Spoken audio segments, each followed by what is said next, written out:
Well, thank you guys for coming. I'm Aaron Smith, college and career counselor. I'm sure you see my emails, millions of them every single day. So thank you guys for coming. I'm going to introduce Kevin Fudge, who's here from MIFA. He'll talk a little about himself and why he's here. But we love to do this presentation because I think it's a good start for our juniors at this time of year, where you've either gotten started or you haven't, or you're, wherever you are kind of right now in your junior journey. This is it. This is starting it, or it's continuing where you're going. So thank you guys for coming. I'm going to kind of interject with our Newburyport stuff as Kevin goes through. But as we have questions, please just let them know. And if Kevin can answer them, great. If you can't, I can't. If I can't, then we'll find someone who can after. So today it's all about just getting you guys the info that you need. So enough from me. I'll let Kevin do his thing. Excellent. Oh, no applause, please. Thank you. Yes, my last name really is Fudge. If you want to take a minute and chuckle, it's okay. I don't take offense. It's actually a good conversation starter. So people are like, Fudge. And they're like, is that your stage name? I'm like, no, it's not my stage name. Yes, I did read Charlie and the Chocolate Factory. Yes, it was a very good book. I didn't actually eat fudge until I was 21, believe it or not, so go figure. And it's funny because when I call and make a reservation on the phone and I just say my last name is Fudge, they're like, what? I'm like, fudge, like the food? And I'm like, well, it's not really a food. I'm like the after school treat that you might have. I'm like, well, no, people don't really have it after school. So I'm like, just judge well enough. So anyway. I'm what you would call a subject matter expert on the matter of higher education. So 20 years ago, I worked in college admissions, read about 1,500 applications every year at a small selective private liberal arts college in the middle of Massachusetts. So very well versed with college admissions. And then for the past 18 years, working at a national nonprofit that is engaged with higher education financing pathway development for young people as they transition from middle to high school to college and beyond. So have a subject matter expertise in higher education financing. So know the ins and outs of student loans, and obviously at the Supreme Court today, there's hearings. So if you have questions about that, I can answer them on the side. But I really I'm here to empower you in this process because there's tons of information to digest. Higher education is a business. I don't mean to burst anybody's bubble, but it is a business. You are about to make a business decision on an investment in your child's future. It's not just the student that goes to college. I often say it's the family that goes to college because the decision impacts everybody else, right? And everybody's family dynamic situation is different. Everybody's level of risk is different. So as I'm going through this information, you want to think about how this fits into my context, right? There are general themes and overarching facts and figures that you can digest that are kind of universal, but just think of how they apply to your situation. And again, particularly if you have multiple students in your family, and this might be the first one that's going to school, think about the ones behind, because very often in this process, especially in this region where we do have high cost colleges and not just our private liberal arts colleges, but also public schools, a lot of times you might think about funneling the resources all to the student that's going right now without thinking about students who are behind. And also it's really important to this concept that you can't borrow for your retirement. You can borrow to go to school, but those of you that are thinking about retirement, if it's on the horizon, you can't borrow against that. So when you utilize resources that are devoted to that towards paying for college, you can sort of get into trouble. But that's another story for another day. We're going to talk specifically about the admissions process and sprinkle in a little bit about the financing at the end. All right? The way I like to work is if you have questions, ask as I go. I don't want to wait till the end and then you ask me questions. If you don't have questions, I'll call on you. And if you really, really want me to call on you, then you'll be on your phone or your device, playing whatever it is people play these days. I guess I play Clash of Clans, but my kids tell me that's so passé. So I've never tried Candy Crush. I guess that's the thing. I don't know. But anyway, so I will call on you, so be prepared. And if you have a fear of public speaking, it's cool. Just say pass, and I'll call on the next person. All right? Excellent. So MIFA is the Massachusetts Education Financing Authority. You can use this QR code and follow MIFA on social media. It is the Massachusetts Education Financing Authority. It was created in 1982 by the state legislature. So the main takeaway is when you're getting information about these processes, college admissions and financial aid, make sure you're getting it from a neutral third party. MIFA is a not-for-profit entity whose sole purpose is to help people plan, save, and pay for college. And so if you're getting information from the colleges, great. If you're getting information from other not-for-profits, great. If you're getting information from your school counselors, awesome. Just don't type in scholarships to Google and then click on the first link. Because this being a capitalist society, there are many unscrupulous outfits out there that are looking to separate you from your cash. So make sure you're getting your information from trusted sources. Come on in. So tonight we're going to talk about current trends at admissions, how to create your college list, campus visits, what those entail, the application process, financial aid, which I touched on a little bit at the outset, and then free, emphasis on the word free resources. So some trends that we're noticing now is, and I can say this again, being when I went to college in the time of kerosene lamps and horses and buggies, you really want to blow a kid's mind, you tell them you went to college before Google. Like I went to college before the internet was invented. And they're like, what? Like, how'd you write your papers? You didn't use Wikipedia? I'm like, no. I went to the library, looked through the microfiche, researched old newspapers, Washington Post, Woodward and Bernstein, all that. They're like, whoa. I'm like, yeah. But when I applied to college, I applied to 6. So 2 that were like long shots, 2 that I was like fairly sure I was going to get into, and 2 that were like, you know, okay, no matter what, they'll take me because they think I'm a nice guy. 6 colleges, that was it, right? Got into 3, got rejected by 3. I'm still mad about the rejections. I'm not going to tell you which ones. One of them was Duke, boo. But I ended up getting accepted at the University of Virginia, founded by the 3rd president who was, what's your name, sir? I'm not the guy you want to have no clue. You have no clue? I'll give you a hint. Washington, Adams. Jefferson, excellent. University of Virginia, founded in 1819 by Thomas Jefferson. But yeah, 6 schools, that was it. That was it, okay? Nowadays, kids are applying to 12, 15, 18, sometimes even 20 schools. It blows the mind. Why? You can only go to one school. But the logic, I guess, of applying to multiple schools is that, well, I'll have more options. Or, well, that's if I apply to a ton of schools, then that's more I have to choose from if I'm applying for financial aid, and then I'll get some better offers. The evidence will suggest that applying to more schools doesn't give you better financial aid options because, for all intents and purposes, the range is relatively the same. There's not so much great variance that you have to apply to 20 schools in order to secure the best award. And also,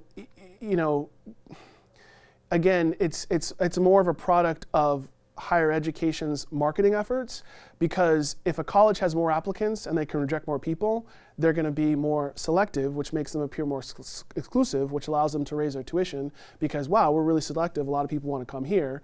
And behavioral economics, people will think because a school costs more, therefore it must be better. So don't fall into that trap. It's, again, what constitutes a good school? It's all relative. Do you really care that I went to the University of Virginia? No. Does that make me a smarter person? No. Does it have brand value? I mean, some would argue that, but like the further you go in your career, the less and less it matters where you go to school. It's more what you do when you get there. And statistics show that 40% of people don't finish a 4-year degree within 6 years. So even though they may be going to their dream school, like almost half of people aren't completing. So what does that tell you? Like there's either a mismatch in the school and what the student thought they were going to experience. Perhaps there's a lack of resources. There's a variety of reasons. But it makes the choices that you make now even more important because you really want to have that fit, and that fit is constituted in a variety of ways: academic, social, and obviously financial. Demonstrated interest is a factor. By demonstrated interest, particularly with smaller schools, private liberal arts colleges, in order to, again, operating as businesses, trying to improve their yield, the number of students who will matriculate after being offered admission, they're going to select students who've already been on a campus tour, who maybe went to an overnight class or who went to an open house. And so if you're looking particularly at smaller schools and you have the ability to actually attend some of those events, that can help you in the admissions process when all things are equal, when all the numbers kind of match up on your application. You have more ways to interact with colleges virtually. I would actually say that one of the best things about this process, that's one of the changes, is more test optional schools. I would say probably in 2012, 2013, there were roughly, 800 to 1,000 test optional schools, and now it's up to about 1,800, which is great. I'm all for it. I mean, no offense, does anybody here work for the College Board? Okay, no, don't mean to any offense to the standardized testing crowd, but those are tests that don't measure how smart you are. They just measure how well can you take that particular test. And the scores correlate strongly with income. So if you have resources and can afford tutoring and coaching on how well to take the test, then you do well. If you don't, then the scores can kind of reflect that. So it's not so much an aptitude test as it is how well do you take that particular test. So I'm a big proponent of the college I went to, the college I worked at, went to test optional while I was there. I'm not going to take full credit. But it's a way to remove one variable out of the equation and really focus on the student and how they might fit into the class that you're constructing, particularly at selective colleges. And just a reminder, this isn't a meritocracy. A lot of times people get confused and think I'm applying to college and they're just going to take the top students, and if I'm not in that accepted students profile, then why bother? Particularly at selective schools, the operative word is selective. So they're creating a class. Their whole mission is to say, how do we make a well-rounded class of a variety of individuals of different strengths and weaknesses, et cetera, to make up our student body. And so, yes, you want to be within spitting distance of whatever the school's purported admissions requirements are, but don't look at that as a barrier to be like, you know what, I can't apply if I don't have this, okay?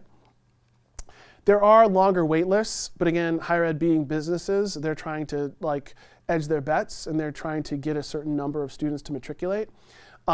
I'm not a big fan of the wait list. I kind of look at it like this. If I'm a student and I'm asking somebody to prom, I'm like, hey, do you go to prom with me? And she's like, no, I'll wait list you. Like, no, that doesn't work for me. I mean, can you get off the wait list? Sure, but is it likely? Not really. So I would just, again, if you are one of the students that get waitlisted after you apply, you can make your own personal decision. If it were me, I wouldn't. I'd just give me a yes or no and then call it a day. Typically, the challenge with waitlisted students is because the financial aid budget has already been dispersed, most students that are coming off the wait list are not going to get any sort of favorable financial aid package. So, and also they will go to students, some colleges, now I don't know what the current trends are because I've been out of the game for a few years, but when I was operating at college in that capacity, the only kids we took off the wait list were the ones who did not apply for financial aid. So when schools say they're need blind, they kind of are, but they're mostly need aware, particularly in those instances. The important point about all this is to stay organized, okay? I already mentioned to you before the tape started rolling that I am not a digital native, obviously. I'll be 49, so that's not my thing. I like manila folders. I like a Rolodex. I still have a Rolodex. It's a little black book of address books. I still balance my checkbook. My wife makes fun of me. She's like, Kevin, you can do this online. I'm like, nope. I will do it the old-fashioned way, Save a stamp. Nope, I'm going to put the stamp. I don't even have to look at them anymore because they're all stickers, right? So it's all good. But you can do this. MIFA has a great online tool, College Application Manager, that you can go to through mifa.org. And it just helps you stay organized. The funniest thing, actually, it's not funny if you're the student that made this mistake, but when I used to read college essays, because I read about 1,500 applications a year. The funniest was when the student forgot to substitute the college at the end, because it's basically like a template. And they're like, and that's why I really want to come to Boston College. And they're not applying to Boston College. It's like, okay, great. So, kids wouldn't get rejected because of that. But again, when you have your stuff organized, you know what's going to what school. Different schools have different deadlines, right? Different requirements. So it's very important. Yes, question. What's your name, ma'am? My name is Sharon. Sharon, pleasure. I'm a junior. My question is really about the presentation because I didn't bring anything. Are we going to be able to have this later? Okay, Yes. awesome. Yes. Thank you. Yeah. Okay, great. Excellent. Thanks, Sharon. Yeah. And I didn't catch your name, sir. Owen. Owen? Excellent. That is the 28th most popular name in Massachusetts. Why do I know that? Because I was naming my kid Griffin. We were going to name him Owen, but we wanted something that was a little bit less popular. But nice to meet you, Owen. Okay, great. So as you're looking through colleges, these are some websites that you can go to, and again, these will be on the slides that you'll be distributed. But collegenavigator.gov is something that the federal government set up, as well as the scorecard to help you understand, to give you a snapshot, to give you relevant information in a digestible form. Okay, like what's the graduation rate, which is really important. Obviously, we talked about that, and that's usually a 6-year graduation rate. Sometimes it's 4 years. Cost and earnings for graduates. I usually tell people the biggest things that you want to do when you start this process is just set some parameters. To me, the most key variables are size and location, which is the first bullet point. Big, small, close to home, far away from home. Start with that. And by that I mean big school and small school, that's relative. So when I went to a big school, considered a big school, the University of Virginia, but I always tell young people, like, don't be intimidated by the size if it's a state university, because oftentimes the state university is broken up into smaller schools. So when I went to UVA, the College of Arts and Sciences was roughly 6,800 students. There's a College of Engineering, there's a College of Nursing, a School of Education, College of Architecture. So yes, is it true that as a first-year student, were some of my introductory courses as many as 300 students? So imagine this room multiplied by 5, or being in a stadium-style movie theater, and in Econ 201 when the professor was discussing like the supply and demand curves and the law of the law of diminishing marginal utility, LDMU. Yes, you can tell that stuck with me. Did I get lost in that? Sure, absolutely. But you have a smaller discussion section out of that big lecture, and I find that you really can, you get to know your classmates pretty well, obviously, and then you have your own little communities within that. Fun fact too, by the way, did anybody see the movie Pitch Perfect? Anybody? Okay, great. So my a cappella group at the University of Virginia was one of the 3 that the book was based off of. If you read the book, I'm actually in it. I'm not going to tell you what page. You can go check it out and read it. But if you remember the end of the movie, when the Bard and Bellows were in Carnegie Hall and there was a group that was singing these weird, funky bathrobes before they went on stage, singing the Final Countdown by Europe, number 8 hit in 1986, by the way, if you follow Billboard charts. That was my group. And at this big university of almost 20,000 people, I had my little people, and so my point is that you can find your community even if you go to a school with 40,000 people. So don't be intimidated by size in that. And conversely, if you go to a small school and you're like, yeah, I would feel more comfortable in a small school. I've talked to many students who are just like, you know what? This is too small. Like, I'm going to meet everybody in like a week and I'm not even super outgoing, right? So it's all relative. I will say as a parent, having your student go to a small school is actually a little bit advantageous, because if your student decides to skip class a few times, then the professor might be like, hey, or give him a call, or shoot him a text and be like, hey, didn't see you in class today.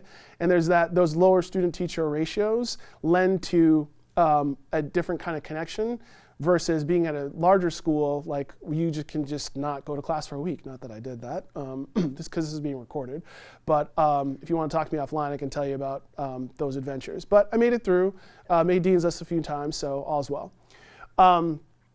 But those are some of the parameters to consider. And you can go, I know parents talk to me and they say how painful some of these college tours are when they get in the car with a kid, and they get to the campus and they're like, I'm not getting out of the car. And we just drove 5 hours. You're getting out of the car.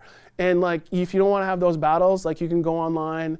But I think that it's really important for young people to kind of see themselves someplace, and to then also, if through social media, being able to connect with students who are already there, like through couple degrees of separation, to find out their experience. Because if you go online, you're going to see the glossy brochures, you're going to see what they want you to see, but it's also important to get that kind of what really happens between the lines or behind the scenes. All these other aspects are pretty much interchangeable at the colleges you're going to. Whether it's study abroad, activities. Obviously, at a larger school, you're going to find a greater variety of activities versus at a smaller school. That, again, I'm going to tout big schools all day, because I think state universities are great, not just with the range of activities, but the diversity of students. When I was at UVA, over 33 different countries were represented as a freshman in the fall of '92. So and all 50 states were represented. So it's a really, really great way to, again, learn and explore. Not to downplay small schools though, because those can have winning aspects as well. And being in the middle of nowhere sometimes in the winter, and you're walking around it's like Thoreau at Walden Pond, except you're in Maine and you can't see any street lights, and right. So it's all good. So whatever floats your boat. I think though that one thing I would look at too is what types of internships students have. Obviously, some colleges have a co-op model where students actually will work and go to school simultaneously. And that can be advantageous when you think about career planning.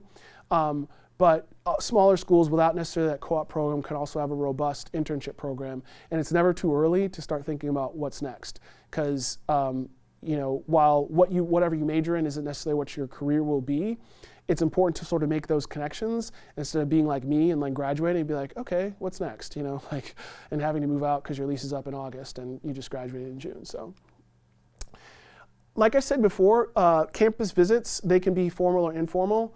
When you're doing an informal visit, you're just going to look around. You're not necessarily going on the tour. The advantage of making the formal visit, though, is because you can actually meet with a professor. You can talk with people in admissions and financial aid. Going on an organized campus tour, going to the open house, it puts you in the system. So when your application goes through, should you apply, then you are marked for that student that has demonstrated interest in the school. So it's up to you. Again, I'm a big believer. I take the Darwinian approach to parenting. So if my kid doesn't want to go to school, I'm not going to drag them there. I've been a tour guide at UVA, and I've seen it from that perspective. And I'm a parent of a 16-year-old and a 13-year-old who are full in incorrigible. I'm a bump on a log. I'm not going to do anything unless you ask me to 5 times. And even then, maybe I won't do it. So I'm just kind of like, you know what? If you want to go, great. If you don't want to go, I'm not going to force you. And I would let your students be the guide, okay? Along those lines, real quick, small tangent.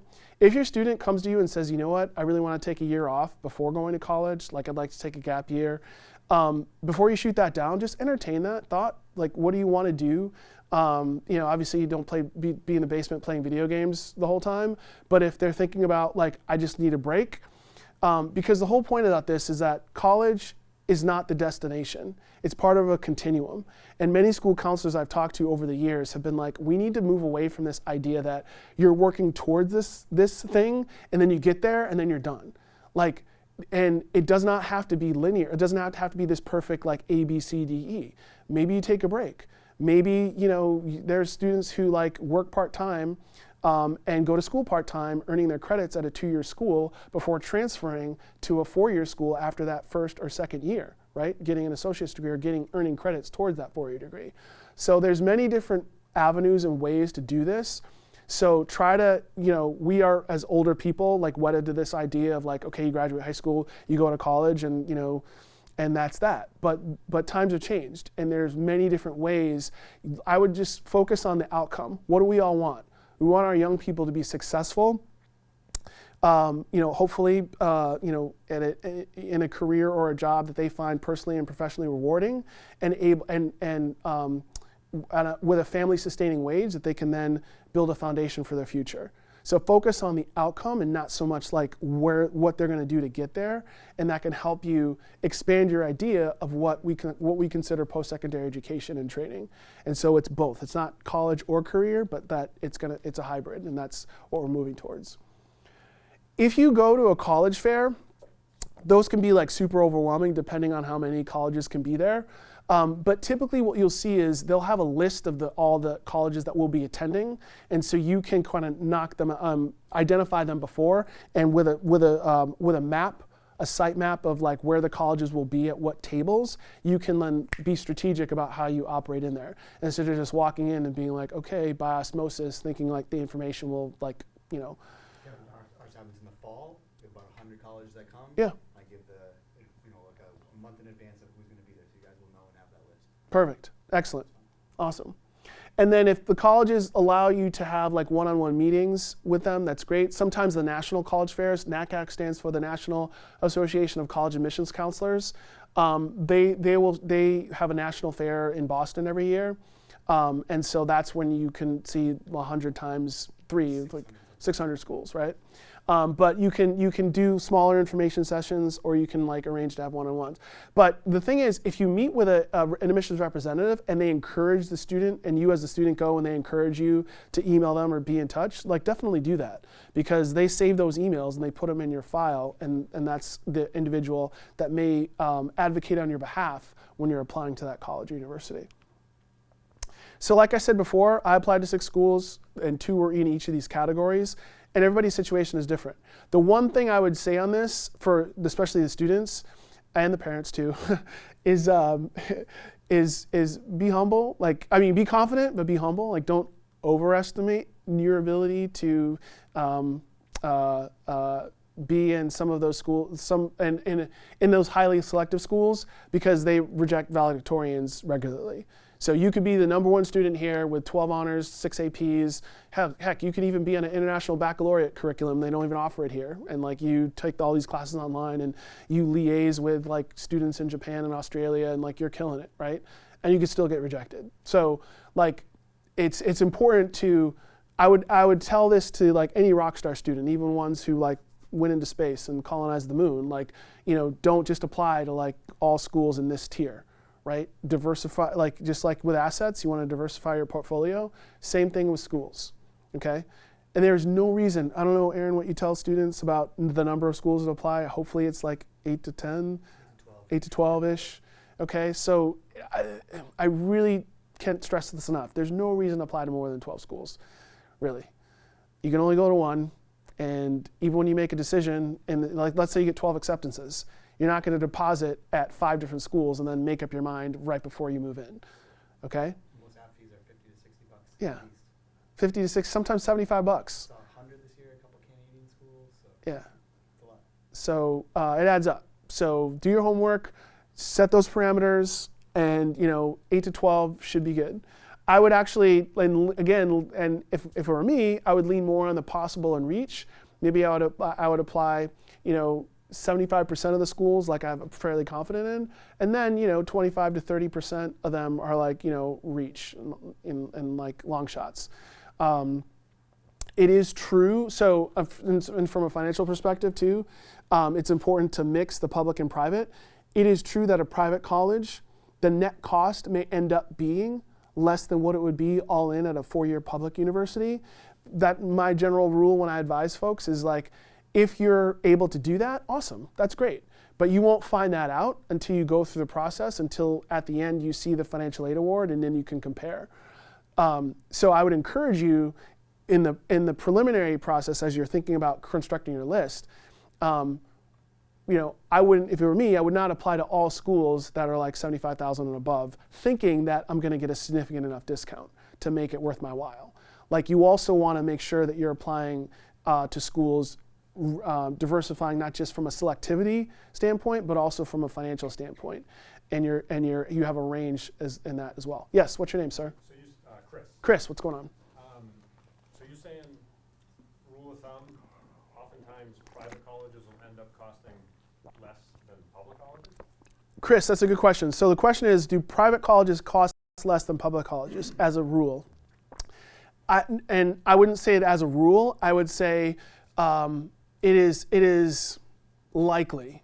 So in other words, so there's some people that will discount a school that has a sticker price of $80,000 because they'll look at that and be like, yeah, no way. Because even if you gave me 30, it's still 50, and that's a lot. And so what I'm saying is, don't discount, don't even go through the process. You go through the process for if it's a school you think it's the right fit and you think it'll work, and then play it out. And if they end up coming back to you with a significant enough discount, let's say they give you $50,000 of a discount, your net cost is 30. That's less than what it would be if your student got accepted and went to UMass Amherst all in. Okay? So as you're constructing the list, it's keeping that open mind to some of those schools that are in the stratosphere. But again, not necessarily applying to like 20 schools that cost $80,000 sticker price, thinking that you're going to get a good discount.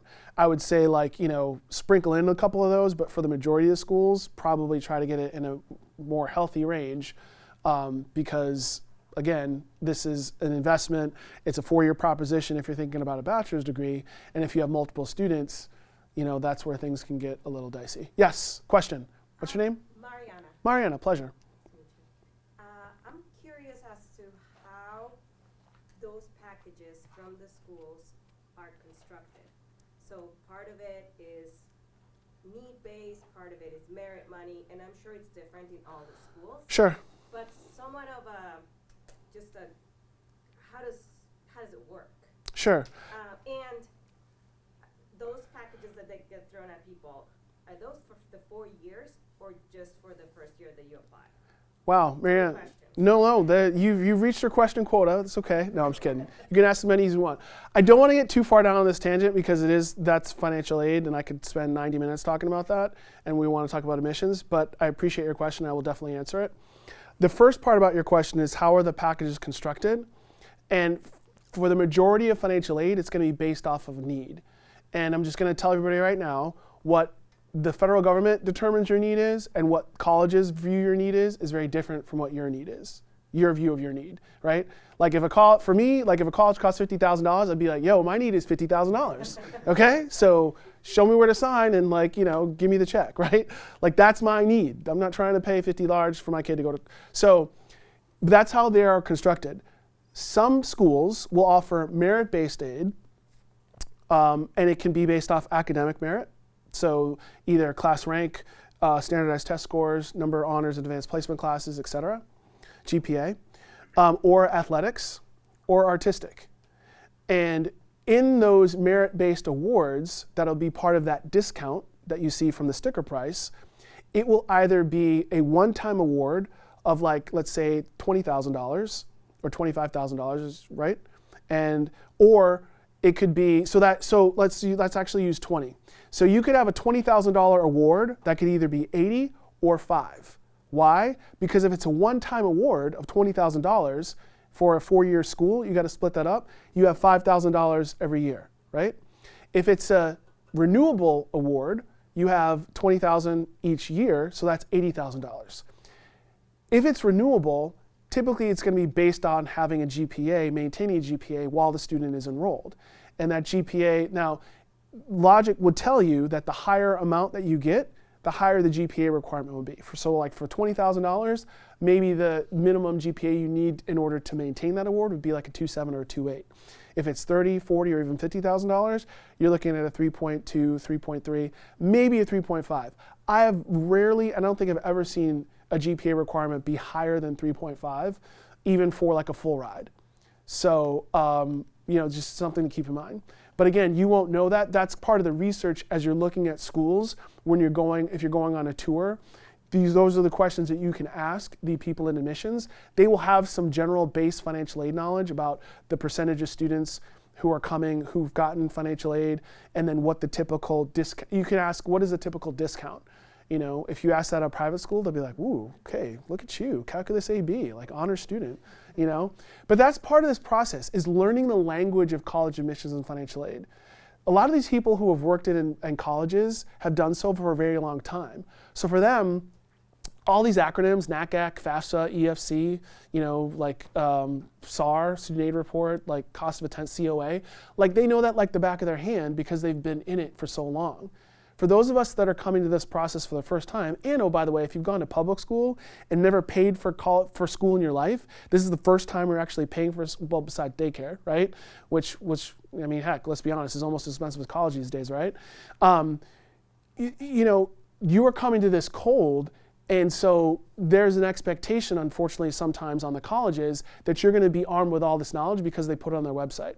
Well, we put all the information out there. They can just read and scroll through all this text-heavy, pages that we have. And it doesn't work that way, right?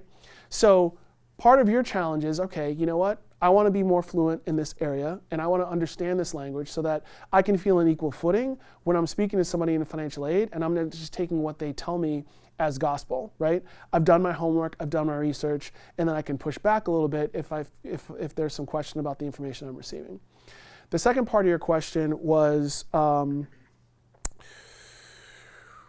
do you know like what you're gonna get, or like can you? No, you answered it already. I did? Okay. There was one time. Okay. For Yeah, a year. and they should be able to state that clearly in the award letter when it comes. And does that come in your acceptance letter? It can come with your acceptance letter, or it will follow within a few days. But now I guess everything's online, so it's not even like, I mean, again, geez, don't you miss the good old days when you'd like thick or thin? Like, is it thick? Is it thin? Like, you could tell right away that you get accepted. I remember my envelope from UVA, it was thick. I was like, yeah. I didn't have to look at it. I was like, man, this feels good. And even though I had my rejections in the drawer, I still have it framed. Actually, it's funny. So real quick side note. So I got rejected from Stanford. Boo. Does anybody want to go to Stanford? No? Okay, fine. Good. And James Montoya it's funny, I have his letter that says, sorry, you're great, but not that great. He's actually was affiliated with the College Board, and I was there in Manhattan 7 years ago, and I said, dude, what happened, man? You rejected me, don't you remember? He's like, no. I'm like, it's okay, I kind of got over it, sort of, but yeah, it was a good moment. Anyway, speaking of admissions and rejection, one of the ways that people try to mitigate against the possibility of rejection is to apply early, because the idea is that if I apply early, then I have a greater percentage of being accepted versus if I go regular decision. So this is an entirely, again, 60-minute conversation that I will condense to probably 2. There's a difference between early decision and early action. Early action allows you to have a decision before the end of the calendar year. So if you apply October or November, you would know before January if you were accepted. But you have until May 1st in order to make a final declaration of if you're going to attend or not. The advantage of early action is it allows you to compare financial aid offers at multiple schools before making a final decision. Early decision, on the other hand, is binding, meaning that if you are accepted, you agree to withdraw your applications from other schools, and then you will matriculate at that institution that you were accepted early decision.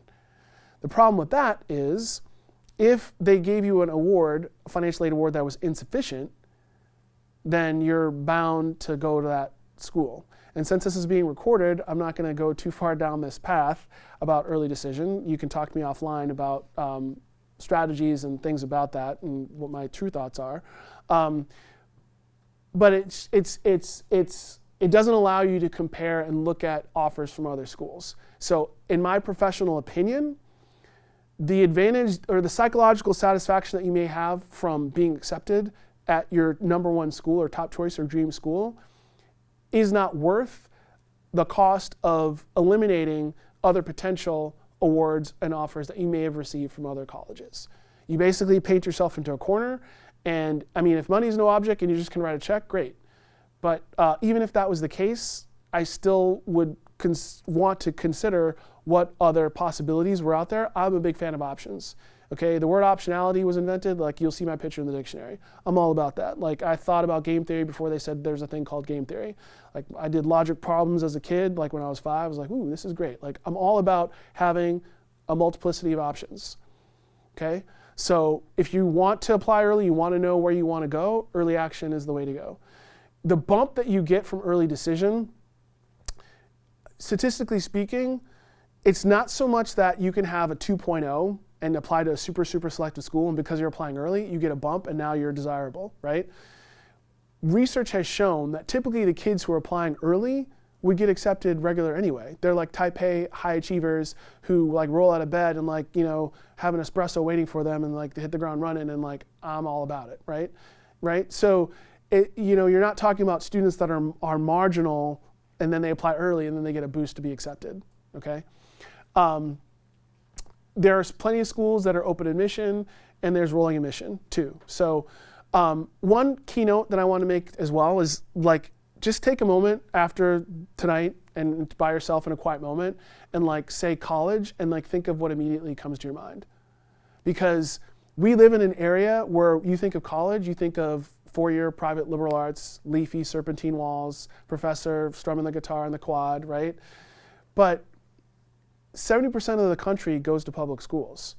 We're the only state in the entire United States where more people go to private schools than public schools.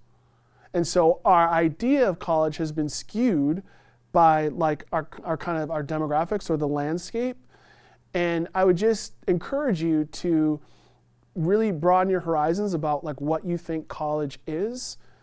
I told a story to Aaron before this started about how I, several years ago, I was at a school, I'm not going to say which one, and I mentioned the idea of going to a 2-year college first before transferring to a 4-year school because you'd save a ton of money.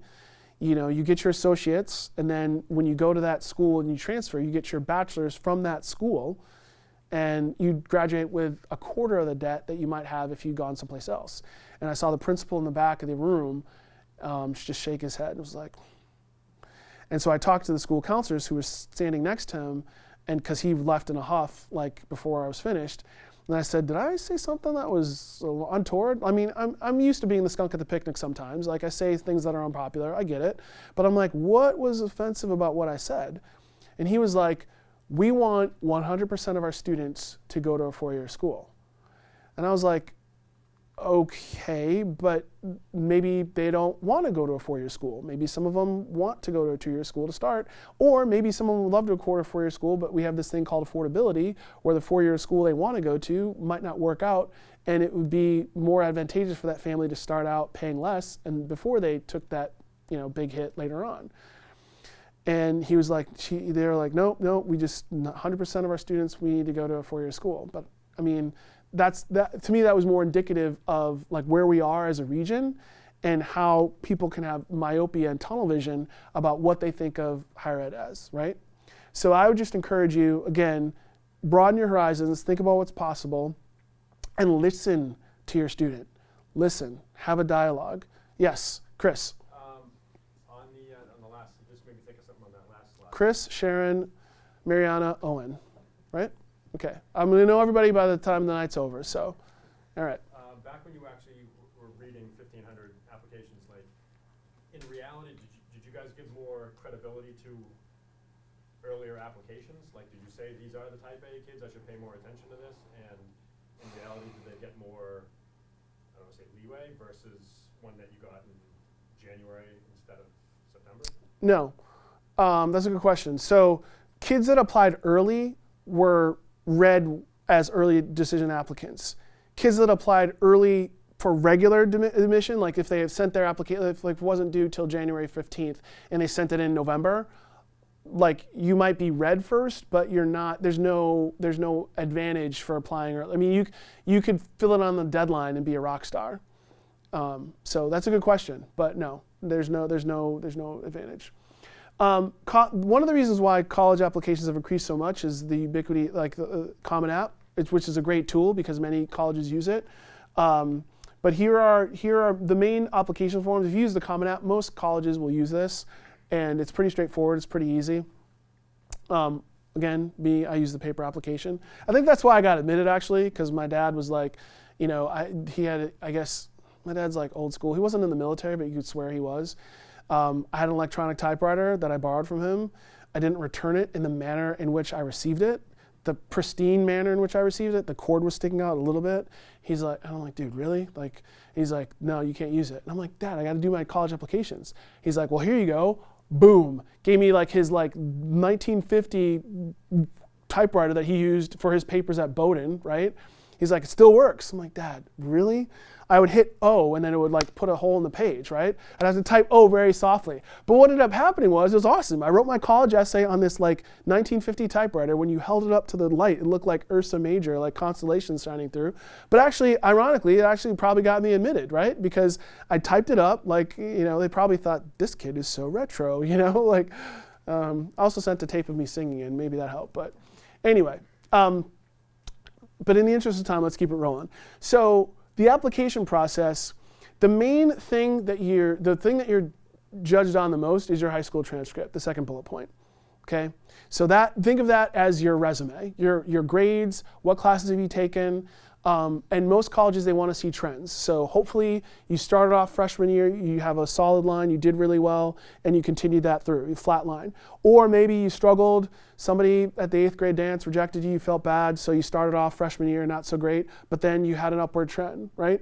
Those are the two trends that colleges want to see the most. What they do not want to see is the ski jump, where you started off really well freshman year, you're like, wait, this high school is easy, I don't have to work that hard, and then you're like, ooh, got to pull it out, and then you kind of like come back.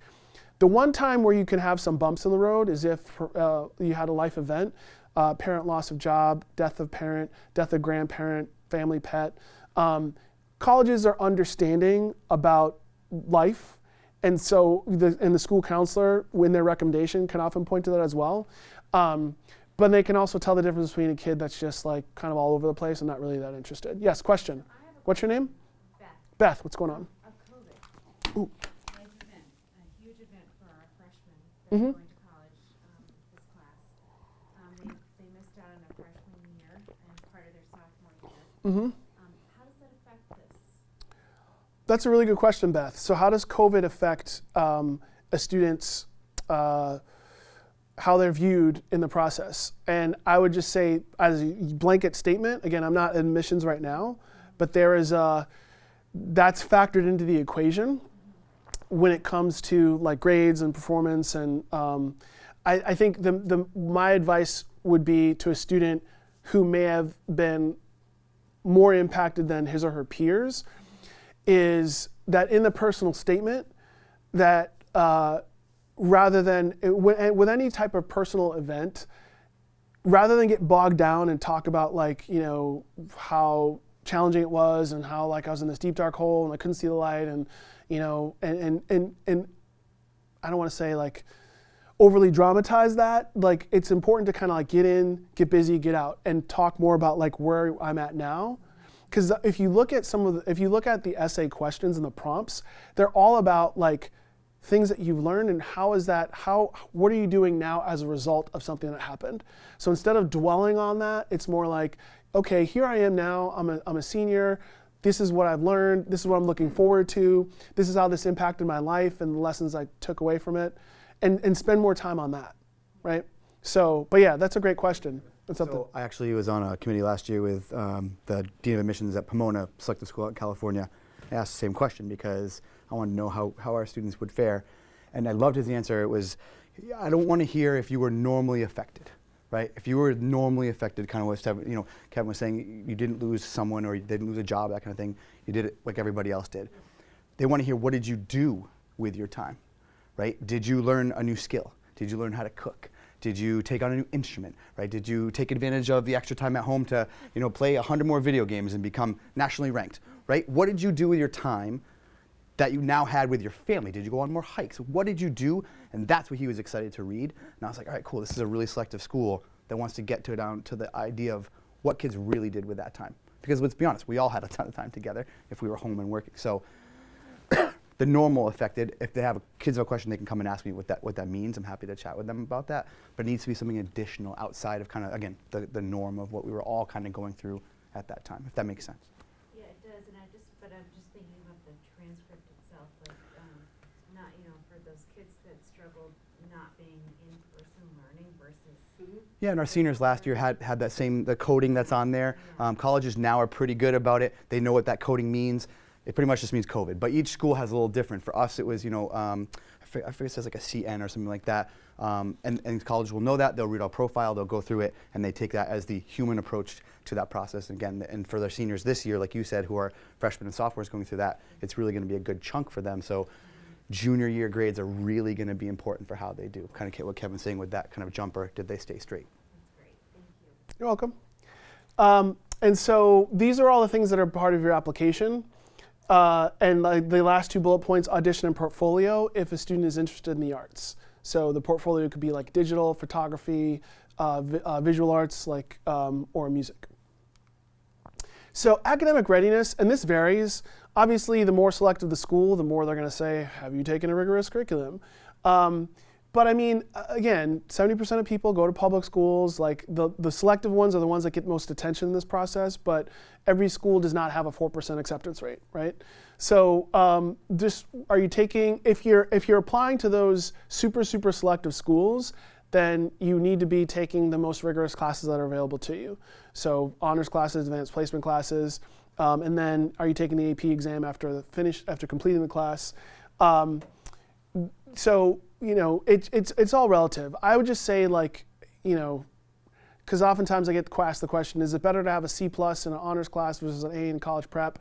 And especially now as a parent, you want to do what is in the student's best interest and allow the student to be the one leading on this.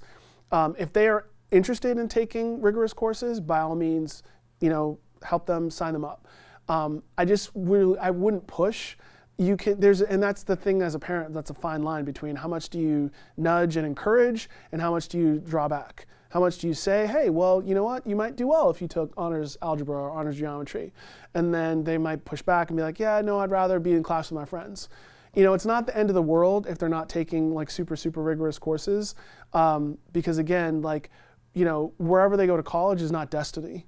And it's not like, if they go to this awesomely great school that's nationally renowned, reputable and has this awesome reputation, that the rest of their life is going to be down this gilded path. Like it doesn't work that way. So just think of like, how are they, like, look at the overall picture. How are they doing socially, emotionally? How are they feeling? Like, and that's, to me, as a parent, more my concern than are they in like the most challenging class so they can get into Harvard. So standardized tests, as I mentioned again at the outset, they're more to measure like how well can you take that particular test. If you do, I think the ACT is actually kind of better reflective of the high school experience versus the SAT, even though there's been some rejiggering. The AP exam, as I mentioned, are the ones that student will take at the end of taking the AP course.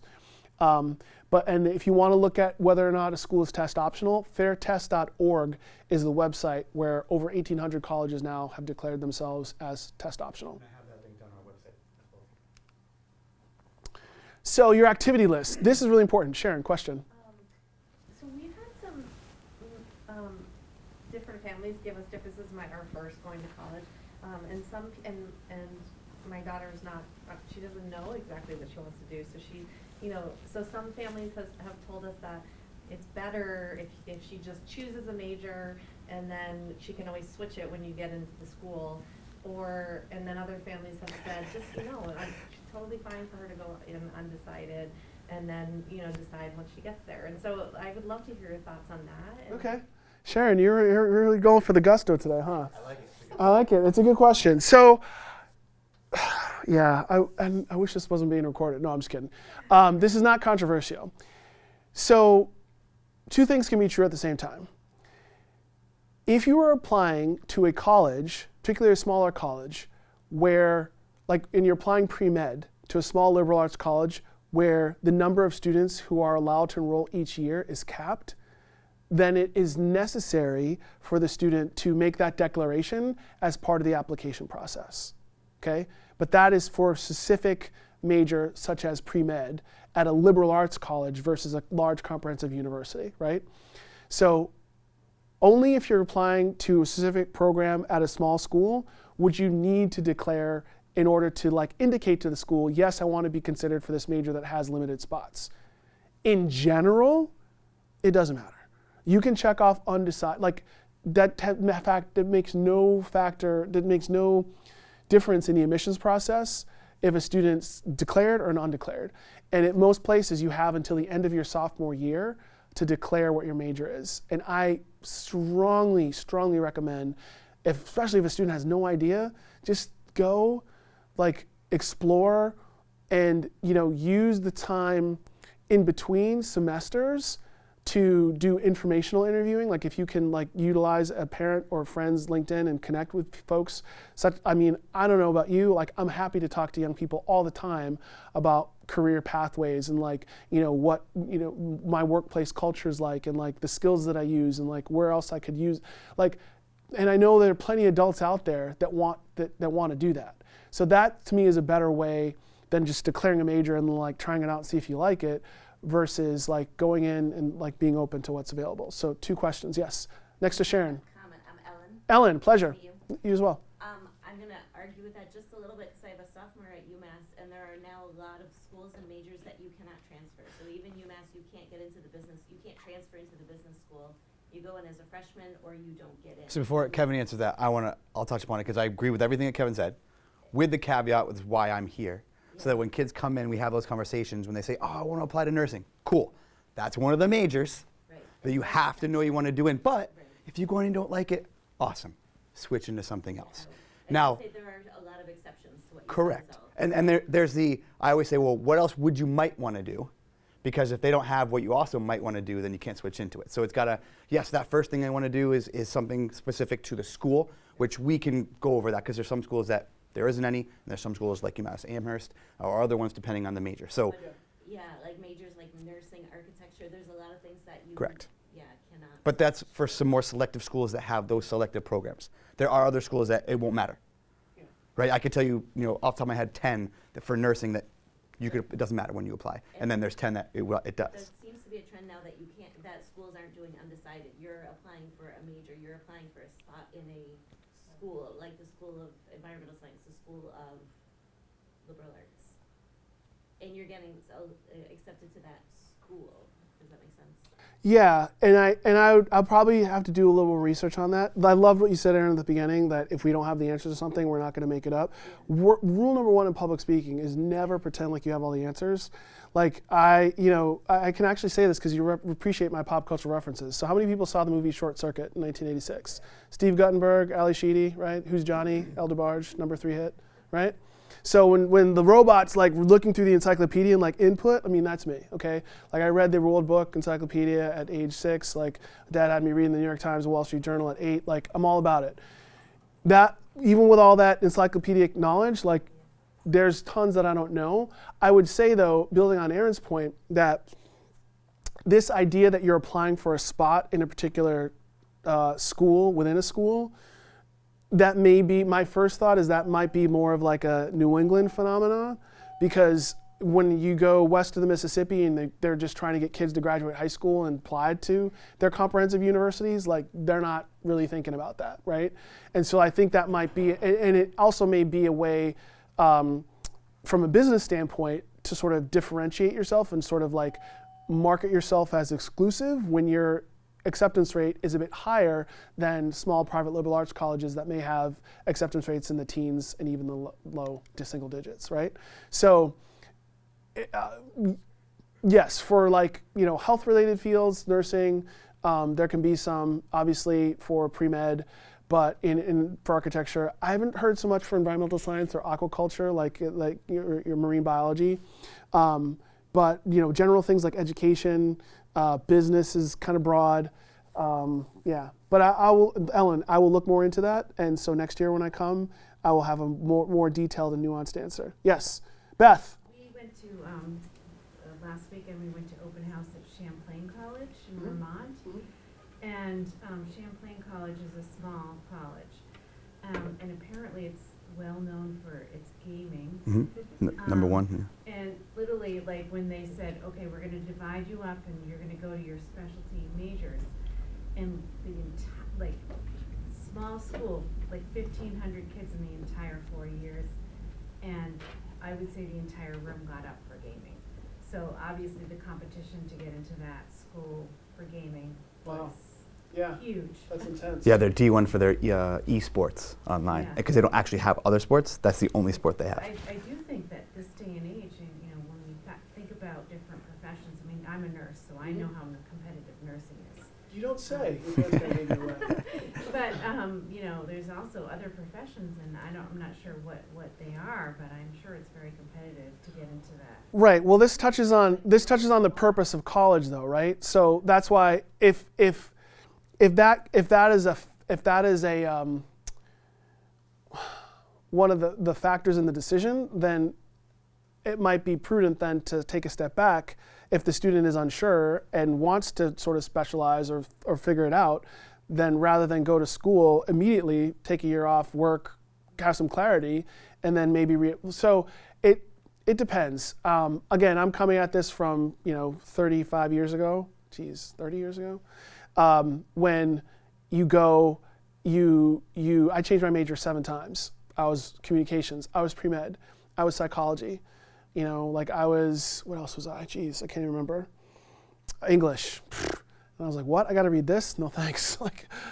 So, and I think it's actually good that that's not a thing, because you don't have the luxury to explore anymore in college just because it's cost prohibitive. And so there is some advantage to like being more clear. I often hesitate because I don't want kids to feel like you got to decide right now and like you're locked in and you're gonna major in this and this is what you're gonna do for the next 40 years of your life, because that's not how things operate. Anyway, one point I want to make on this is for extracurricular activities, it is very, very important to note that extracurriculars does not mean just yearbook, civics, Star Trek club, a cappella club. Some students don't have the luxury of participating in after-school activities because of family obligations. And even when I was reading applications 20 years ago, I'll never forget, there was a young woman who was in Midtown Manhattan. and she had 2 younger siblings, and her mom had 3 jobs. And so she used the Common App, and she wrote it in. Her activity was watch younger siblings, and it was like 30 hours a week. And I remember specifically the director of admissions held this up and was like, this is the kind of kid that we want to be at our college. You know, she does all these, she was doing really well in school. She had a great transcript. And, you know, because she was like, this kid is responsible. She gets it. She's not going to go out and get hammered on the weekend like a lot of these kids who come up to, you know, who have different backgrounds and maybe didn't have to work or didn't have to be didn't have these type of family obligations. So, and it warmed my heart, because it's like, I've talked to a lot of kids over the years who've almost felt like ashamed that they didn't have a typical high school resume, but like, if that's your story, like, you put it out there, you own it, and you be proud of that. And colleges, thankfully, have gotten with the times and recognized that not everybody's like, you know, cookie cutter, lives happy life, picket fence, 2.7 kids and a dog, right? Like, we all have our stories. And so for a student to be able to articulate that, it's okay. Like, and colleges will accept that, and it's not this expectation that you have to like save the whales in New Zealand in order to be accepted, right? Speaking of which, your essay. The main takeaway for this is just be authentic. Please be authentic. I can't tell you how many times I read an essay where the kid overdid it, you know, with excessive use of simile and metaphor. You know, like if they were like, yeah, I went to the skate park and I fell, it was like, there I was in the air doing a 580 or 540. Then I fell. It was like a tomato getting hit by a sledgehammer, red everywhere. It was like, dude, just say you fell, you cut, you bled. Keep it simple. You know, like, you don't have to like show me like you're some awesome literary genius. Okay, like, just write it. Like, be your authentic self. Okay, like, one of the best essays I read, I could again write a book about awesome college essays I read, was, you know, I'm a sucker for this because I'm a hopeless romantic, you know, story about unrequited love, you know, like, guy was sitting in a room, he's like, there she was. And should I talk to her? No. Like, if I did, here's what happened. But if I didn't, and like, he painted a scenario of like when he went up to her and asked her out, and when he didn't step back, and like, he's like, and what did I do? We'll never know. Like, it was awesome. I was like hanging by a thread. I was like, what, really? Did you ask her out? Did you guys go to prom? Like, you gonna get married one day? Who knows? Like, but it's always good when you read a fun essay, because again, you're reading 1,500 applications. How much actual time do you think somebody in admissions actually spends on your application? Let's be honest. 3 to 5 minutes. 7 if they have an awesome essay, right? So you're putting all this time and energy and effort into it. I know it seems somewhat depressing, because you're like, I'm spending all this time and energy and effort to create this great application, and the person like looks at it and like, you know, gives it short shrift. But what will keep them engaged, honestly, sometimes is the essay. So you're going to take a quick look at your transcript, okay? They're going to match your transcript up with your profile, and then they're going to go through recommendations, and then they're going to get to the essay. And if that is good and keeps them reading and interested, you know, you're going to go from like 3 minutes to 7, and that's in your favor. And so what I usually tell students is, if you're a junior, the summer of your junior year should be your time to write, craft, and fine-tune that essay so it's done by August. Please do not enter senior year without having started your essay. Like, don't do it. Like, don't be like me. Like, I waited until December. My application was due December 31st. I probably started my college essay December 29th. Don't do that. Start it early. Question in the back. Yes? I'm Ryan. Ryan, what's up? Not much. A question about the essay. Are all essays the same? Or does every school have a different essay? Good question, Ryan. Are all essays the same, or do every school has different? The Common App, if you use the Common App, those are universal. Most essay questions are going to be some variance of describe a time in your life that you had a challenge. What did you learn from it? What are you doing now as a result? The first question on the Common App is like, you know, talk about your identity. Like, people have this idea of like identity. What does that mean to you? How do you, like, not so much how do you identify yourself, but what are the things in your life that have contributed to the way you see yourself and how you walk through this world? All of it is about, like, again, authenticity and what makes you you. What makes you tick? What gets you out of the bed in the morning? What gets you motivated, right? Like, the better you're able to like articulate that and convey that to the school, the better off you'll be. Plagiarism is taken very seriously, so don't do that, please. And don't have it polished by like an outfit like Ivy Prep that purports to get all the kids who like paid $25,000 for their expert coaching into an Ivy League school. Like, you can spot a professionally polished essay a mile away. Like, you get an idea of what kids sound like. You may have the rare outlier that sounds like an old soul, that, you know, but like for the most part, 17 and 18-year-olds sound like 17 and 18-year-olds, really. Like the way they write. I mean, in fact, it's kind of funny. I had an adult the other day text me and say, "I'ma," I think like IMMA, like instead of saying "I'm going to," like I guess kids say "I'ma be there in a minute," and I'm like, "You're 51 years old. Like, why are you using this language? Your kids are out of the house. Like I mean, yes, I have teenagers. I can understand this, but really, anyway." And keep in mind, they have your transcript, so they know what your English grades are. And if your English, you know, your essay is this outstanding piece and you're getting like B's and C's and you're in college prep, not honors or AP, like, again, those are all the things that they're putting these little pieces together, right, to make that kind of decision. It's like CSI, actually, when you're admissions. It's fun. But so Ryan, so these are some of the crumps. So like that first question I said, the common essay, common application essay. Some students have a background, identity, interest, or talent that is so meaningful they believe their application will be incomplete without it. If that sounds like you, then please share your story. So that's what I did. I sent in an essay, but then I also sent in a tape of me singing. I had no idea like what would happen, but you know, anyway. So yeah, so all this is, all these questions, again, what prompted your thinking, talk about personal growth, you know. So these are all, it's all variation of the same theme. And then the last one is choose your own topic. So if none of those fit you and you just feel like there's something that the admissions people need to read about you that your implication would be incomplete without, that's yeah. I mean, you want to write a lyric. Sometimes maybe you write a scene in a play. Like, if you want to be creative, by all means, do that. So, yes, Chris. Wait, Chris, quick name check. Chris, Ellen, Owen, Ryan, Mariana, and Sharon just left. And Beth, sorry, didn't forget you. So, what's your name? Christine. Christine, with a K or a C? K, it's Christy. Christy, excellent. All right, back to Chris. With a C, right? No, with K. With a K? All right. Just throw a curveball at you. Okay. So is this Common App questions? Yes, these are common app for kids that applied this for fall admission for this year. So this year's seniors. Are you expected to answer all of them? Or you pick Nope, one or two? just pick one. You do, okay. Yeah. Do they change them each year? They might change, yeah, 2 or 3, yeah. I would say every 4 or 5 years they might change one. What do you But expect, again, like 6 pages, 1 page, 1 paragraph? I mean, do it. 500 words usually. 50 is the max. Yeah, Okay. I usually say 500. Like if you get in, get busy, get out, right? So keep it to 1 page, single spaced. So, awesome. Letters of recommendation, these are from your school counselor, these are from a teacher. The main thing is ask early, don't wait until it's due because grown-ups have things to do. And don't go overboard. So you have the 2, one from your school counselor, from 1 teacher. If you want to supplement that with 1 more adult, then go ahead. Like whether it's somebody who, you know, coached for the swimming team at the Boys and Girls Club, maybe somebody you babysat for that talks about your responsibility and growth. Anybody that can speak to the student's personal, academic, and emotional growth is helpful. So, interviews, this is kind of a misnomer because like it's not like a job interview necessarily.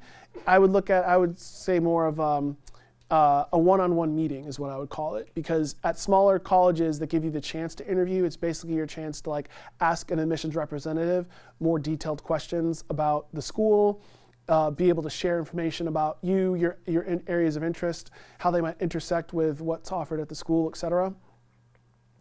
But they're not, I mean, yes, some are informational, they call them evaluative. The only way an college admission interview is evaluative is if you shoot yourself in the foot. By that I mean, in my experience, oh my God, dude, oh my God.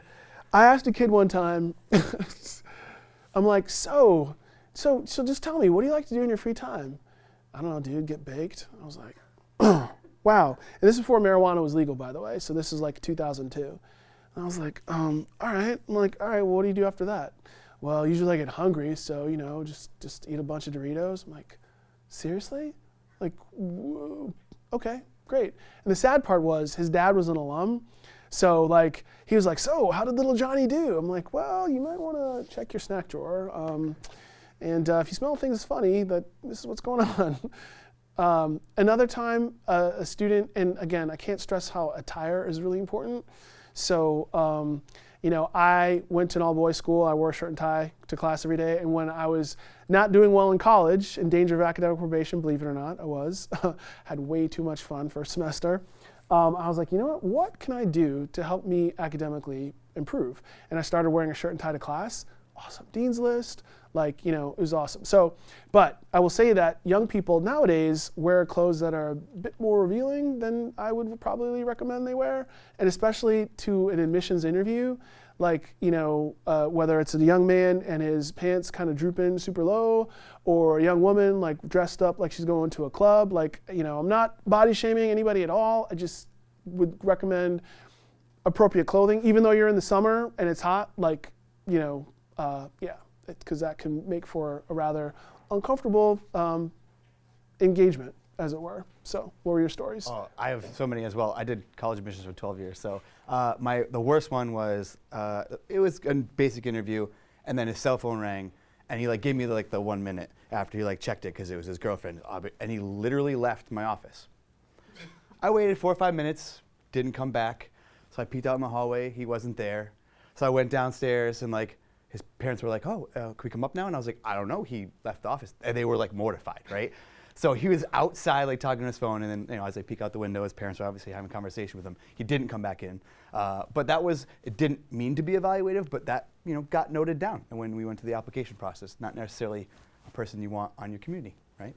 So it does make a big difference. Yeah. Just be yourself. It's not a personality evaluation. I'm not going to hold up, you know, what do you see? Butterfly or an axe murderer? You know, like, you know, so it's all good. So admissions decisions, again, you either get admitted, you get deferred. If you that's only for early action or early decision. Again, if you're not accepted early decision, they just throw you back in the pool with the regular applicants. Denied, you don't get accepted, and then waitlisted. And like I said, like waitlisting to me, not a good thing. Chris with a K. Deferred, just to be, I hadn't heard that one before. Sure. So that only comes if you do early action, early decision? Correct. And it's saying you didn't earn those and you just get put back into the regular pool, that's it? Exactly. It just means that we're not going to admit you now. We could admit you later, but you know we're not admitting you now. So it's not a flat out rejection. When you said if you get waitlisted, your chances of getting off that list are minuscule. Deferred, if you get deferred, do you find out that you get deferred? Yes, they'll let you know. What are your chances of, at that point, if you've been deferred? It depends. I have 50-50. I've had kids, and usually what I'll do with students that come in and say, hey, Mr. Smith, I was deferred. I'm like, great. What are we going to do? Do you really want to go there? And they're like, and I'm kind of like, all right, well, the ball's in your court, right? What do you want to do to give them more grades, more SATs? What is it that they need to then, for their regular decision process, accept you? And it might be that I know a person at the school, so we can make connections with that too. It depends on the college. But it's kind of, the college has said, you're not denied, you're not waitlisted, right? So what is it that they needed, right, to put you through? Okay, so we'll figure that out together. But it's a good question to come and ask. And if you want my really cynical response, that's okay for camera. You know, you'd be like, hey, well, we can sweeten the pot. We can make a donation to the school. And then you'd be like, oh, well, do we say deferred? Oh, we meant admitted. So colleges are businesses. It's funny, we had a developmental list, and it was like the A list, the B list, the C list, and the D list. So if you gave like, you know, $5 a year, you're on the D list. Because a lot of alumni think, well, they want to show that you're giving constantly, because the U.S. News and World Report rankings, the bane of my existence, by the way, one of the variables that's measured in term is alumni giving. So some alumni think that, okay, well, if I give $5 a year, I can help them with their rankings, and therefore that'll be favorable to me when my kid applies. But you got to be giving at a very high level over either a high level at a long period of time, or like a stupidly large gift where you want to name a building or a professorship in order to move the needle on it. But I mean, let's be honest. I mean, it's not a meritocracy, and I've seen cases where students who have sub 2.0 GPAs have gotten into very selective schools because their parents have made a sizable donation. So if you fall in that category and you want your kid to go to a specific school, great, you know, write a check. But you know, most of us don't fall into that category. All right, so speaking of affordability, understanding net price. So I mentioned it in the beginning, like net price versus sticker price, or so sticker price could be $80,000 and your net price is 50 because you get a $30,000 discount. You can go online and look at a college cost calculator. And they have net price calculators on websites, on all colleges have them, to get a ballpark idea of what you probably pay. You can look for private scholarships now. You can't apply to them until your senior year. So you can get an idea either through the school's website. I don't know if you guys use Naviance. Okay. Amifa Pathway. So you can look for scholarships and get an idea of what's available, but you can't really apply till you start your senior year. The question before we had about need-based versus merit-based aid, that is also dependent on the school. So if the school has merit-based aid, they will indicate that, and they may have a separate deadline or a separate application. Very rarely will they have a separate application. Just by virtue of being an applicant at that college or university, would you be eligible for the merit-based aid that the school might offer? Just remember, if you do get merit-based aid, you want to know, is this a one-time award or is it renewable? And then if it was renewable, what are the GPA requirements in order for me to maintain that scholarship? Excuse me, question. Yeah, sure. My name's Sarah. Sarah, with an H? No H. No H, okay, great. So I've done a couple of the net price calculators Yes. on college websites. Mhm. A few of them indicated some merit aid. Most of them seem to not, and just ignore merit aid in the net price calculator. Yeah. But that doesn't mean you're not going to get merit aid, right? From them? Sarah without the H? Yeah. So I struggle with net price calculators because I find that they have so many caveats. And the ones that I saw had these legal disclaimers too, like don't hold us to this or else we'll sue. And also when you do get a net price that shows a merit award, my first question is, well, how many of those awards are you giving out? So if your applicant pool is 1,000 students, do you give out 50 merit awards? And if so, what are the odds that my student would actually get one? So I guess it's a good kind of ballpark to get an idea, and then for your budgeting purposes.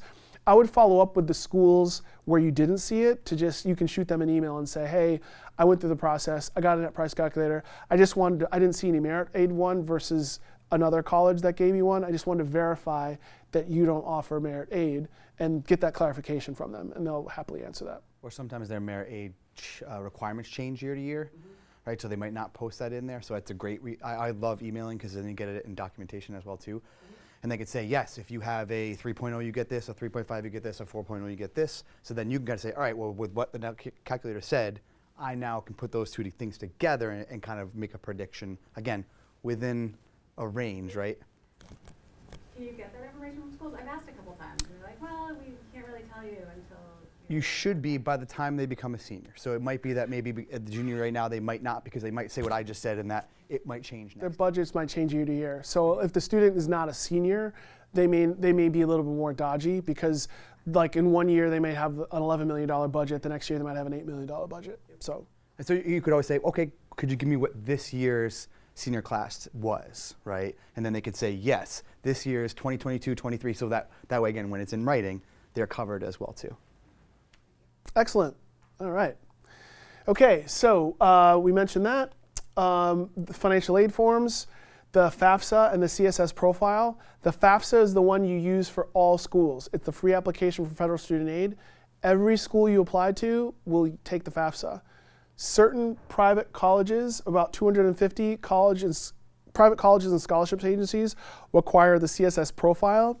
The main difference, and again, this could be a 90-minute conversation by itself, the main difference is the FAFSA does not take into account home equity versus the CSS profile. If you own your home, it asks, what year did you purchase your home? What was the purchase price? How much is left on your mortgage? What's your monthly mortgage? What's your current home? What's the current market value of your home? And that is where private colleges will say, hey, look, you can use your home as an ATM. You don't need money from us. And that's where things can get a little bit dodgy, because they will look at your assets as a variable in the calculation of your need, whereas the FAFSA is just primarily looking at income, number of people in your household, the number of people in your household that will be going to college in the fall. All right? So you have options for paying for college. Like I mentioned before, mass transferring from a 2-year school to a 4-year school. mass.edu/mass transfer. Again, this link will be on the slides that'll be available to you. And then the tuition break is if you apply to a school in New England that out of state of Massachusetts that has a major that Massachusetts schools do not have, then you can get a tuition break. And that's through the New England Board of Higher Education. So nebi.org is that website.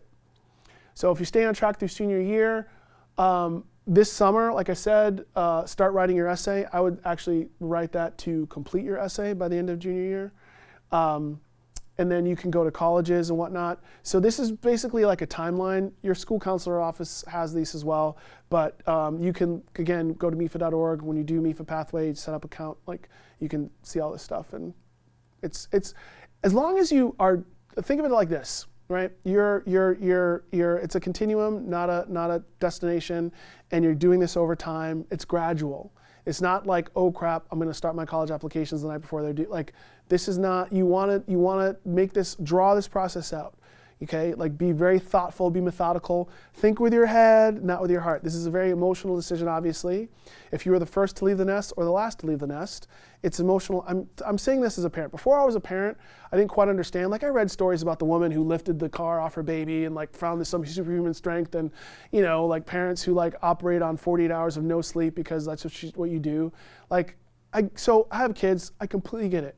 As a parent, you want to do anything for your kid and move mountains and ensure them happiness.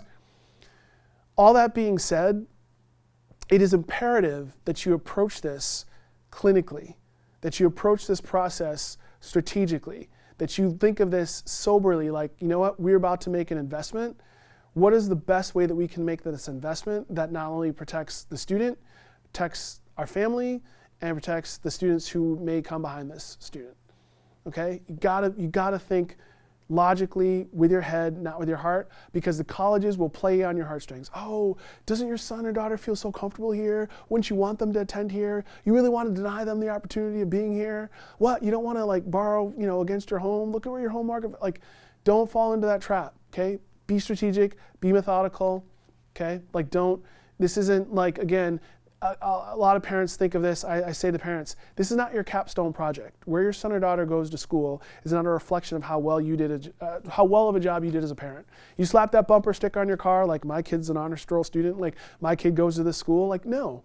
It's a market condition, and it's your level of risk. There's all these other variables that go into it. So be very mindful of that. I mentioned MIFA Pathway. So it's just a college planning tool to think about, like, now, the past, present, future, how that all fits together. Financial aid, scholarship information, career exploration, which is really cool, matching up like, career interests with what you might want to study, how those things relate, how they don't relate, skills and interest assessments, all these things that are related to this next step. Yeah. Yeah. So everybody has an account, you just have to set it up. You can go to MIFA webinars. So if you go to mifa.org/events, you can see webinars, podcasts. I actually have a little talk on there. It's kind of funny because it was during house renovation, so I was outside of my front porch and there was like a bee buzzing around, so I'm kind of like trying not to, but they did a good job of editing, so you can't tell. Like, I'm telling you right now there's a bee flying around, but if you watch my video, you're like, what? No, no evidence of that whatsoever. And again, you can connect with MIFA on social through these links. All right. Any last minute questions? I have about 10 minutes, 15 minutes. I can stay after if you want to come up afterwards and chit chat, but I do want to be respectful of people's time. We went like probably about 10 minutes over, but thank you for your time. Everybody, wish you much luck in this process, and you will feel more empowered and confident, and I will guarantee you everybody will have a really good outcome. So best luck, best wishes.